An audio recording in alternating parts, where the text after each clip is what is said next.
Bonjour, bienvenue à Inspiration. Alors, on continue en feu, amen, avec le sujet de ce mois d'avril et je suis toujours contente de savoir que vous êtes là. Merci Seigneur, je vois vos noms apparaître ou pour montrer que vous êtes là. Merci Seigneur, c'est vraiment merveilleux. Alors, le titre des capsules pour ce mois d'avril, c'est « Vivre le réveil ». On veut vivre le réveil au Québec. Ça, c'est sûr et certain. Amen. Et on a terminé vraiment notre deuxième capsule de la semaine passée en disant ceci, que le réveil, c'est vraiment qui est arrivé chez Corneille, le grand réveil avec tout le monde qui avait là, parce que lui était un homme, premièrement, qui craignait Dieu. Et il avait le monde à cœur.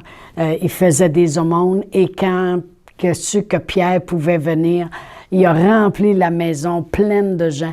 Quand tu as le monde à cœur, puis tu commences à être décentré de juste ton petit toi, ce que tu veux, puis moi et mes talents, et moi et mes choses. Quand tu commences à avoir le monde à cœur, tu as vraiment le cœur de Dieu. Le réveil est venu sur la terre parce que Jésus avait le monde à cœur, puis Dieu avait le monde à cœur, puis Jésus il a dit oui, je vais y aller parce que moi aussi j'ai le monde à cœur. Puis le Saint-Esprit va toujours nous guider vers le monde. Amen. On va le voir dans les capsules. Mais vraiment, je regardais aussi, je voudrais juste une petite continuité de cette capsule, comme il me semble que je n'ai pas eu le temps de la finaliser. Je pensais à Paul et Silas lorsqu'ils étaient en prison et qu'ils chantaient les louanges de Dieu tellement fort que tous les prisonniers les entendaient. Il ne faut pas oublier qu'ils étaient dans le cachot intérieur. Fait que les prisonniers sont ailleurs, eux. Mais est-ce qu'il était obligé de chanter fort? Non. Mais pourquoi il le faisait? Parce qu'il voulait que les prisonniers entendent. Parce qu'ils avaient le monde à cœur. Il y avait les prisonniers dans le cœur. Ils disaient, on est ici, mais que tout le monde entende qui est Dieu, comment grand est Dieu, comment Dieu est puissant, comment on l'aime Dieu. Il y avait le monde à cœur et non pas juste « Oh, moi, c'est pas drôle, je suis en prison ». Et qu'est-ce qui est arrivé? Bien, les prisonniers se sont ramassés dans leur cachot intérieur pour entendre encore plus de qu'est-ce qu'ils avaient à dire. Le réveil qu'ils ont amené, c'est parce qu'ils avaient le monde à cœur. J'ai marqué « Quand nos désirs se tournent vers le monde, le réveil est à l'horizon. » Le réveil se pointe à l'horizon. Parce que c'est ça qui est important. Jésus dit, levez les yeux, regardez, la moisson est blanche. Quand tu as le monde à cœur, le réveil est à l'horizon. Amen. Et là, je vais rentrer maintenant dans ma troisième capsule parce que je voulais vraiment dire ces choses-là. Le Saint-Esprit est saint et pur et je veux parler de la sainteté. Le réveil, ça comprend la sainteté. Et la question qu'on peut se poser, c'est quand le Saint-Esprit est venu, quelle est la première chose que Jésus a dit lorsqu'il leur a annoncé qu'il partait, mais que le Consolateur viendrait? Et si je lis dans Jean 16, verset 8, il dit « Et quand il sera venu, il convaincra le monde en ce qui concerne le péché, la justice, puis le jugement. » La première chose que le Saint-Esprit veut, c'est nous convaincre que le péché, ça ne devrait pas faire partie. Ça ne doit plus faire partie constante de nos vies. Amen. Éliminer. C'est la première chose qu'il vient convaincre le monde. Puis, le péché n'a pas sa place avec l'Esprit Saint de Dieu. Le péché n'a pas sa place. Puis comment qu'il va faire cela? Bien, le verset dans Jean 16, verset 13 à 15, ça dit, quand le Consolateur sera venu, l'Esprit de vérité, il va vous conduire dans la vérité, dans toute la vérité. Il ne parlera pas de lui-même, mais il dira tout ce qu'il aura entendu et il vous annoncera les choses à venir. Il me glorifiera parce qu'il prendra de ce qui est à moi et il vous l'annoncera. Tout ce que le Père a est à moi et j'ai dit qu'il prend de ce qui est à moi.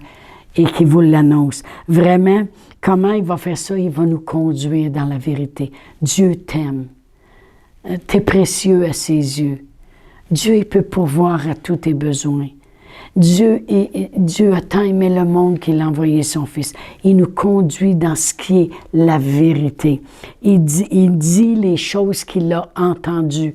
Et le Saint-Esprit connaît Dieu, les profondeurs de Dieu, puis il connaît la parole de Dieu. Il nous annonce même les choses à venir. Il dit, il me glorifiera parce qu'il va prendre de ce qui est à moi puis il va vous l'annoncer. Le mot annoncer dans le grec, c'est il va vous le transmettre. Il prend tout ce que Jésus a fait puis il nous le transmet continuellement. Comment nous convainc-il? Parce qu'il ne nous condamne pas. Il ne nous condamne pas.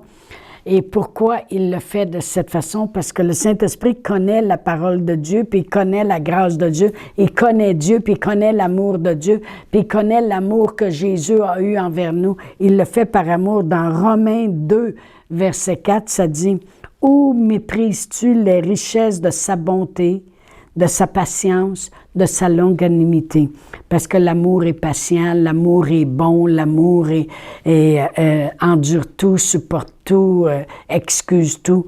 Autrement dit, méprises-tu les richesses de son amour, de sa bonté, de sa patience, de sa longanimité, ne reconnaissant pas que la bonté de Dieu, ou on pourrait dire l'amour de Dieu, te pousse à la repentance. Plus j'ai connu comment Dieu est bon, comment Dieu il me veut en santé, comment Dieu me veut guéri, je n'avais pas le goût de me promener avec un paquet de péchés. L'amour de Dieu nous pousse à la repentance. Puis le Saint-Esprit connaît cet amour parce que la parole de Dieu nous dit dans Romains 5,5 que l'amour de Dieu elle a été déversé dans notre cœur par le Saint-Esprit. Alors, le Saint-Esprit veut nous convaincre de péché, mais il va le faire avec amour, avec les bontés de Dieu, en nous transmettant les choses que notre Seigneur Jésus-Christ a accomplies. Et ça va nous pousser, nous, à nous repentir, à être convaincus que le péché ne doit pas faire partie de notre vie. Et merci Seigneur que c'est comme ça que Dieu a choisi. Il ne nous condamne pas. Amen. J'ai marqué la sainteté va avec le réveil. Amen. Le réveil, il travaille en collaboration avec le Saint-Esprit. Le Saint-Esprit est saint. Le Saint-Esprit nous convainc de péché. Il le fait par amour, avec les bontés de Dieu, avec la grâce de Dieu de nous transmettre tout ce que Jésus a fait. Et c'est ça qui nous change. Et c'est pour ça que si je travaille avec le Saint-Esprit, je veux être compatible, on en a parlé dans notre capsule 2, compatible avec le Saint-Esprit. Je ne veux pas me promener dans la colère, l'animosité, toutes ces choses-là. Je veux être compatible avec lui. Je suis supposé d'avoir été changé par lui. Amen. Touché par l'Esprit de Dieu, ça provoque un changement. Quand l'apôtre Paul s'en allait avec des lettres pour mettre les gens en prison, puis il a été touché par Dieu, et il a changé radicalement, son cœur a changé radicalement, et il a voulu tout de suite dire « Seigneur, que veux-tu que je fasse? » Amen. Et puis, c'est la même chose si vous lisez dans Luc 19, du verset 1 à 10, je ne le lirai pas là, mais si vous lisez, vous allez voir que Zachée, quand Jésus est rentré dans sa maison, il y a eu un changement radical de cœur. Amen. On sait très bien que notre Seigneur Jésus-Christ, lui, était parfait, il était le sacrificateur parfait. Dans Hébreux 4,15, ça dit « Car nous n'avons pas un sacrificateur, un souverain sacrificateur qui ne puisse compatir à nos faiblesses. Au contraire, il a été tenté comme nous en toutes choses, amen, sans commettre de péché. » Jésus était parfait. Il était compatible avec le Saint-Esprit. Il a marché en sainteté. Il était saint, puis le Saint-Esprit était saint, puis ils étaient compatibles tous les deux. Et Jésus a emmené un réveil sur la terre partout où il est allé. Oui, Jésus était parfait, Puis Dieu ne nous demande pas à nous d'être parfaits. Il l'a demandé à Jésus et Jésus l'a été. Merci, puis il l'a été pour nous. Mais Dieu s'attend quand même qu'on ne va pas se promener dans le péché par-dessus la tête, puis penser, travailler, puis être compatible avec le Saint-Esprit pour amener un grand réveil sur cette terre. Amen. J'ai marqué, il ne faut pas penser qu'on peut se promener dans le péché continuellement, penser travailler en collaboration avec le Saint-Esprit pour un grand réveil sur la terre, là où le Saint-Esprit veut sortir le monde de leur péché, mais nous autres, on se promène dans le péché. Ça fait-tu du sens, là? Comment je peux penser travailler en collaboration avec le Saint-Esprit qui est venu pour convaincre le monde de péché, puis il va le faire avec amour, avec des grands miracles, avec tout ce que notre Seigneur Jésus-Christ a accompli. Puis là, je désire voir le monde changer, mais moi, je ne change pas. Impossible. Impossible. En quelque part, le réveil doit commencer premièrement avec nous, la sainteté. La rechercher. Ça ne veut pas dire qu'on devient parfait. Ça veut juste dire qu'on recherche à ne pas. Et si on succombe à la tentation, merci Seigneur, on a un avocat auprès du Père auquel on peut demander pardon puis intercède pour nous.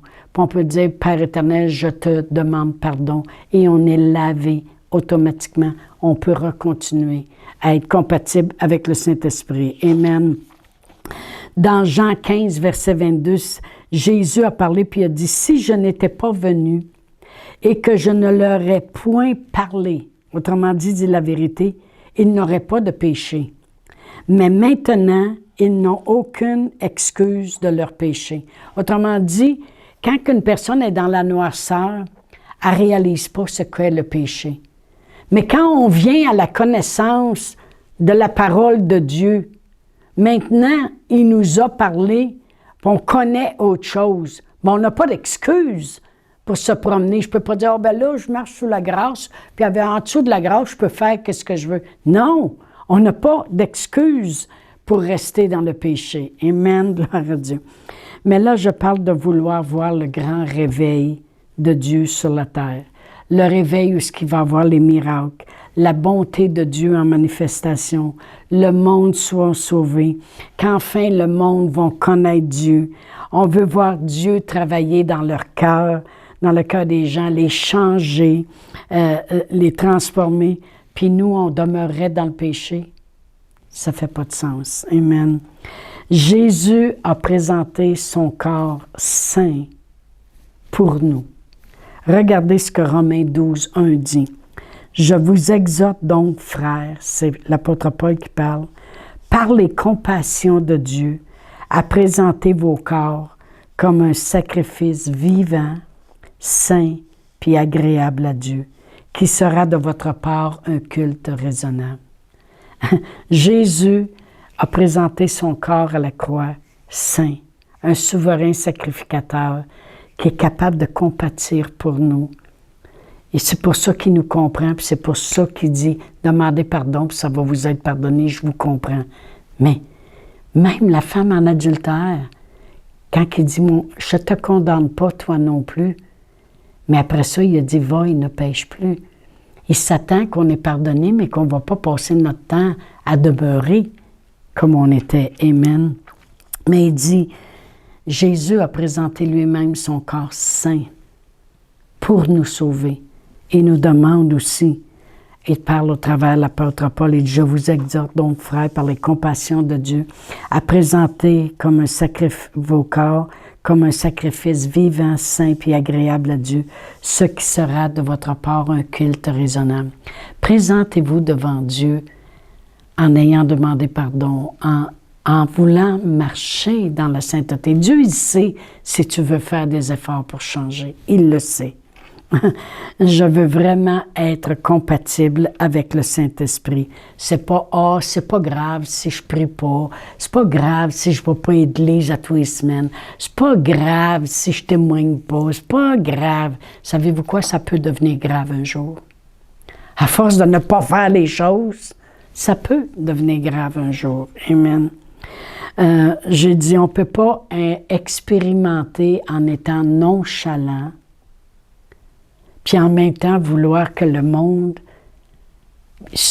vive un grand réveil, puis la gloire de Dieu. Comment je peux être nonchalant? J'ai dit dans ma deuxième capsule que le réveil commence en ayant le monde à cœur. Mais si j'ai le monde à cœur, mais je vais vouloir démontrer au monde ce que c'est que de vivre avec Dieu. Amen. J'ai marqué, il y a eu des grands réveils sur la terre. J'ai lu à propos de ces grands réveils-là. J'ai lu des livres à propos des grands hommes de Dieu qui ont emmené des réveils. Puis je peux voir ce qui les motivait. C'était le monde. Ils avaient le monde à cœur. Ils voulaient voir le monde changer.